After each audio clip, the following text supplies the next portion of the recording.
Hello, my name's Guglielmo and I have just trekked the Himalayas to Gomukh. My top 5 tips in travelling to Gomukh would be, firstly, prepare as much as you can. Walk anywhere you can that has high, steep mountains or hills. My second tip is only carry what you need. Don't overburden yourself with carrying too much.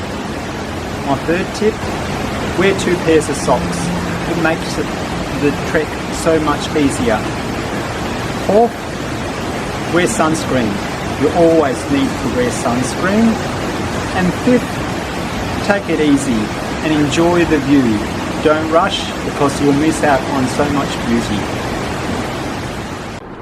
Hi, my name's Helen Grenfell, or Bocher, and I'm from Perth, and I've just completed the Gomukh trek and have some really good hints that will make your trip a lot more pleasant.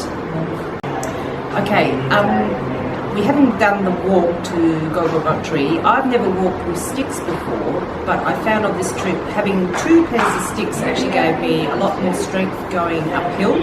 So I would advise anyone, even if you are a person that does a lot of trekking without sticks, I would go for having a pair of sticks. A pillow.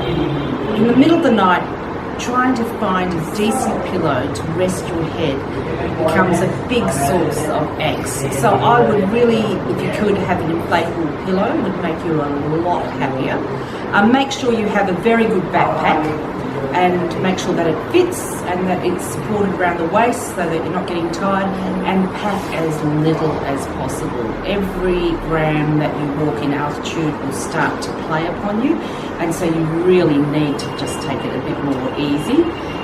I think that was about, and a second pair of shoes. I found a second pair of shoes, just if you've got blisters or your feet have got very sore, that you've got an alternative that you can change in just to take the pressure off of anything that's developed with your comfortable walking shoes, which you may have thought were comfortable, but after 14 kilogram or 14 kilometers are no longer comfortable. So a second pair of shoes. So that's my 5 hints. So a pillow, walking sticks, second pair of shoes, pack as little as possible, and a good backpack. Hello, this is Julia, and these are my 5 tips for people that wish to do the trip from Gomukh to Gomukh. The first tip is get up early and leave early. It will get very hot in the middle of the day and you'll be sweating, and it can also rain in the afternoon. Tip number 2, go slow. The path is deceivingly easy, but it is very, very long. And if you don't pace yourself, the altitude sickness will hit you and slap you on the face. Tip number 3, drink lots and lots of water. Not only to keep your body hydrated, but to help your body eliminate bicarbonate in the urine, and that way you combat altitude sickness. Drink, drink, drink, even if you're not thirsty. Tip number 4, there are some sections of the track towards the end that are really risky. There's landslides, potential landslides, and rocks building up. On those sections, go very fast. Don't stop, don't slow down, and don't take photos. Go fast. They are very dangerous.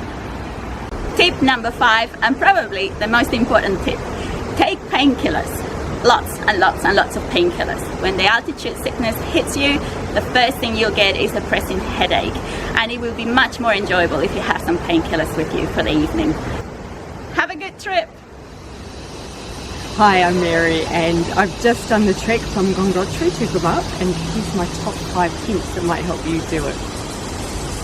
Tip number 1, train for the trip and take your fitness seriously. It's tough in parts, it's a long trek, so prepare, walk up lots of hills and do lots of steps before you go on the trek. Okay, tip number 2, take warm clothes. We camped in the valley near Gomukh, and once the sun goes down, once the sun goes behind the mountains, it's freezing. So take thermals, lots of warm clothes, woolen socks, beanies, scarves, scarves. You're going to be cold.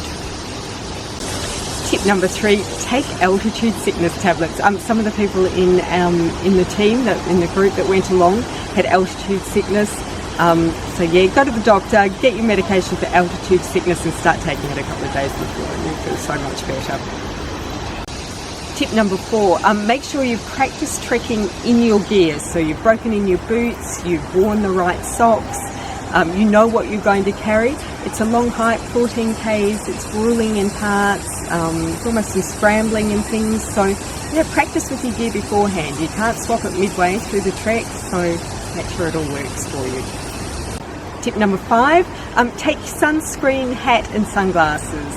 It's bright, it can be sunny, it can be really warm, and you might get sunburned.